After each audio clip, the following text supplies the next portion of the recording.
Alors pour commencer, merci à ce média qui donne enfin la parole aux citoyens.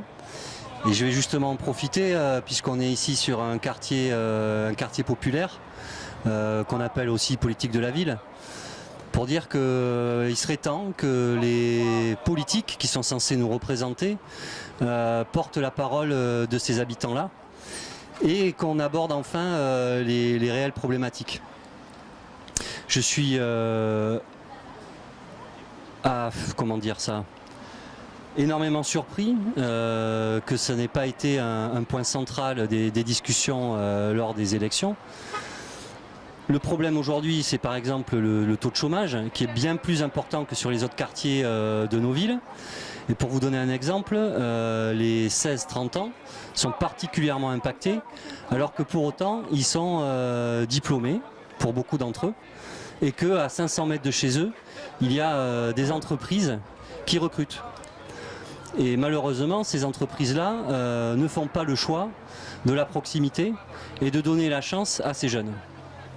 Donc voilà, petit coup de gueule là-dessus. Et l'autre chose que j'ai envie de dire, que je trouve importante, c'est qu'aujourd'hui, qu'est-ce qu'on constate? C'est que les services de proximité, y compris dans nos centres urbains, sont en train d'être abandonnés. Donc la Poste ici a été menacée, elle est encore présente, mais pour combien de temps? Et les centres d'animation, les centres sociaux qui sont présents sur ces quartiers, qui font vivre le vivre ensemble, dont on parle parfois dans les médias, qui semble important lorsque les voitures brûlent. Aujourd'hui, ces services-là, ils sont démantelés. Ils sont proposés seulement à des personnes qui vont bénéficier d'emplois aidés. Et voilà, on est en train d'ubériser l'animation et le social. Alors si ça questionne personne, ça m'interroge grandement. Et ce que je tiens à signaler aussi, c'est que la population qui vit dans ces quartiers, avant elle était en colère, elle était indignée, elle était prête à faire entendre sa voix. Et le marasme est tel qu'aujourd'hui, ces habitants, ils n'en peuvent plus et ils n'y croient plus. Et donc il n'y a même plus de colère. Ils sont résignés. C'est-à-dire que tout ça est normal. Donc jusqu'à quand? Qu'est-ce qu'on attend?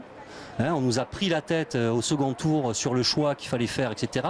C'est bien beau, mais j'aimerais bien que toutes les forces qui se sont mobilisées pour dire ça utilisent toutes leurs forces pour s'occuper de ces problématiques. Voilà, merci beaucoup pour m'avoir laissé la parole. Je vous en prie.